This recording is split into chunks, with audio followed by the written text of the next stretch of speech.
12:56 minutos do mediodía, seguimos en directo no termómetro. Remedios Sánchez a Matavellas, todo indica que volveu a actuar.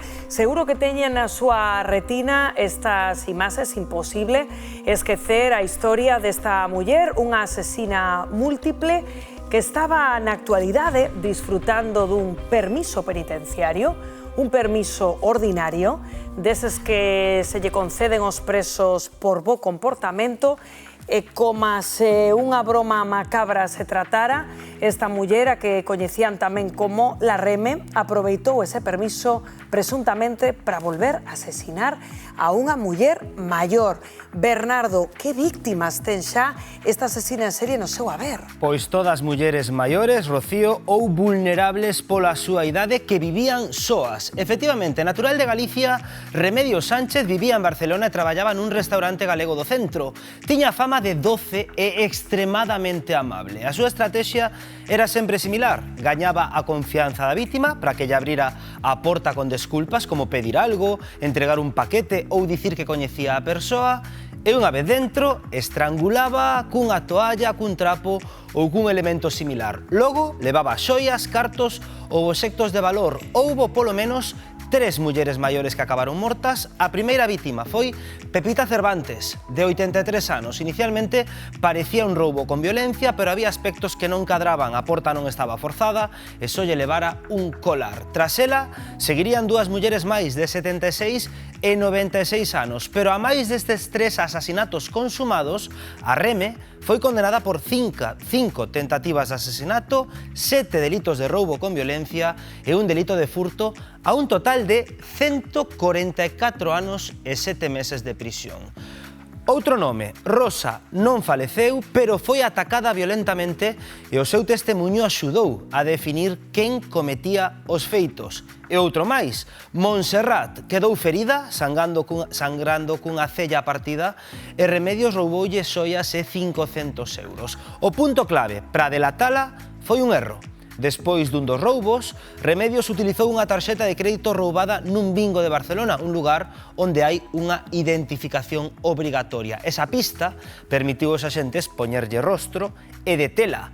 Cumpría a súa pena, como dicía Rocío agora, no cárcere de Teixeiro, pero nun permiso por boa conducta foi dar ao barrio coruñés de Monelos. Agora investígase se está detrás da morte dunha prezada veciña, dunha muller de 91 anos, mentres a inquedanza reina entre os veciños. Pois, sí, compañero, así estamos aquí neste barrio de Monelos, efectivamente, como ben dis, diante do seu portal, onde reina, como non, esa inquedanza da que falas. Estades vendo o portal xusto aquí a carón o supermercado, onde ela mercaba pois a diario, e estamos co seu propietario, con Karma, a quen lle preguntamos. Claro, estades, Karma, que tal estás? Estades, supoño que consternados, non? Sí, ya supe ayer a través de una periodista que lo que pasó. Hasta ayer no lo sabía, yo pensaba que fue una muerte natural.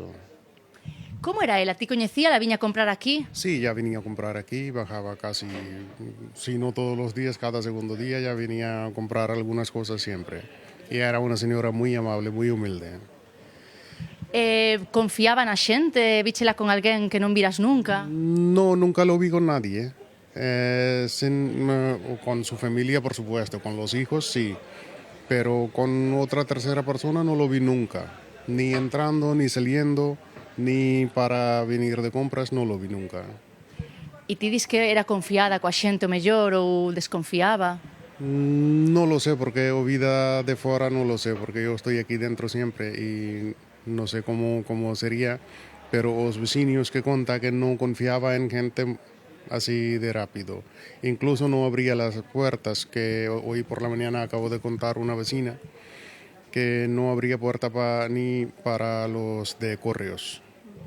Desconfiada, entón? Sí. Pero unha muller amable, dis ti?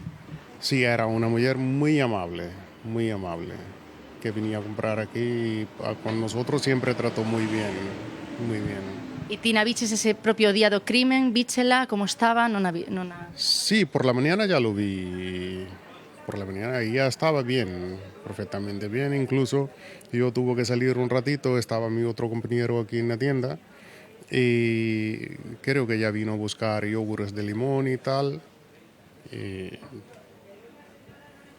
vino a hacer la compra. Unha vida tranquila. Cosas más, alguna fruta y tal, y estaba tranquila. Normalidade. Con normal, como venía siempre. Y bueno, perdona, pero mi cuestión es, ¿cómo puede dejar salir de cárcel con un criminal? ¿Cómo? Claro, vos estades, supoño que asustados, non, os veciños? Normal. Tiene vecinos, tiene fillos pequeños, tiene gente mayores en la casa y todo el día los jóvenes no están en la casa, tienen que trabajar y todo. Non se fala de outra cousa aquí, claro. Eso por la seguridad de personas normal, no sé lo que marca Leo, jefaturas de policía, si nosotros hacemos un pequeño rescaso en la coche o cualquier cosa, incluso quiere meternos en la cárcel, pero puede dejar en aire libre una persona tan criminal. Normal que esteades consternados. Varios asesinados en Barcelona, o que me comentó ayer el periodista. Fátima, non sei se me escoita. Eso é unha cuestión para a policía tamén. Pois mira, está falando a miña compañera, dime, Rocío. Sí, non sei se me escoitabas.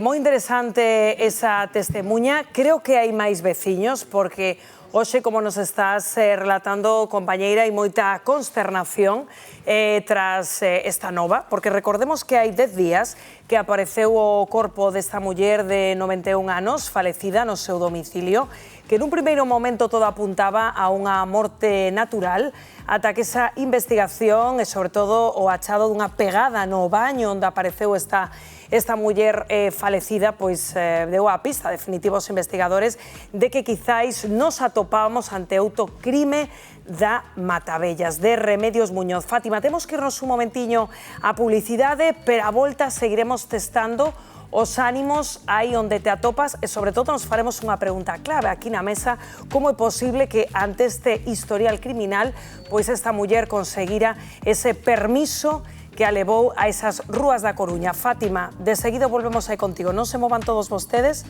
que volvemos xa.